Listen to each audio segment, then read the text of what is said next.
To action! Direct action! আমরা যেটা হচ্ছে মেডিকেল শিক্ষার্থী রয়েছি, আমরা আমাদের প্রথম বর্ষ থেকে অনেক কষ্ট করে বড় হই। আমরা হচ্ছে আইডেম কার্ড এবং টার্ম রেগুলার দেই, এবং অন্যান্য শিক্ষার্থীরা অন্যান্য বিশ্ববিদ্যালয়ের যারা শিক্ষার্থী রয়েছেন তাদের থেকে আমাদের একাডেমিক যে প্রেশারটি রয়েছে এটা অনেক বেশি। কিন্তু আমরা যে এই এতগুলো প্রেশার নিয়ে আমাদের এমবিবিএস লাইফ শেষ করি, এবং আমাদের সামনে যখন একটি প্রফেশনাল এক্সাম পরীক্ষা হয় এবং সেই এক্সামের ক্ষেত্রে বিসিপিএস কর্তৃক যেই অধ্যাদেশটি জারি করা হয়েছে সেটা আমাদেরকে পুরোপুরি মনঃক্ষুণ্ণ করেছে।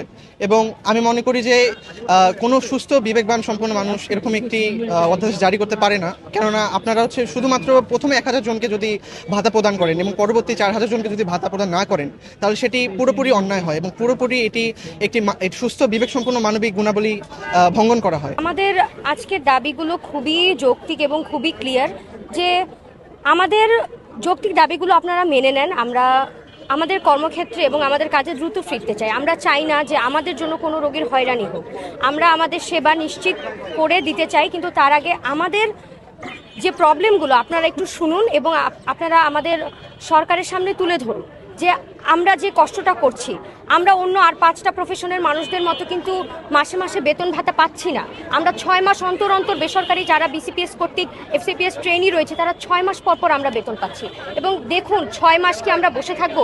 আমাদের এই বয়সে এসে মানে 26 থেকে 30, 32, 35 বয়সে এসে আমরা বাবা মার কাছে আমাদের হাত পাততে হচ্ছে, কারণ আমরা সময় মতো আমাদের ভাতাটুকু পাচ্ছি না। আমাদের 24 ঘন্টা ডিউটি করতে হয়, ইমার্জেন্সি ডিউটি, এবং আমরা এই সময়ও যে বাইরে এসেছি তারপরেও আমরা একটা ইমার্জেন্সি টিম রেখে এসেছি যেন রোগীরা নিশ্চিত সেবাটুকু পায়। তাই আমাদের দাবি এইটুকু যে আপনারা আমাদের 6 দফা দাবিটি বাস্তবায়ন করুন, না হলে আমরা ভবিষ্যতে আরও আমাদের ডাক্তারদেরকে সমস্যায় পড়তে হবে। আমাদের জুনিয়র ডাক্তাররা যেন এটা নিয়ে আরও প্রবলেমে না পড়ে, এই জন্যই আমরা আজকে এসেছি। আমরা যেদিন মেডিকেলে প্রথম আসি সেদিন আমাদের একটা শপথ পড়ানো হয়, সেটা হচ্ছে যে আমরা নিজেদের প্লাস আমাদের নিজের পরিবার সবার উপরে হচ্ছে আমরা আমাদের রোগীদেরকে রাখবো। তো আমরা সেই শপথটাকে আমরা মনে প্রাণে ধারণ করি।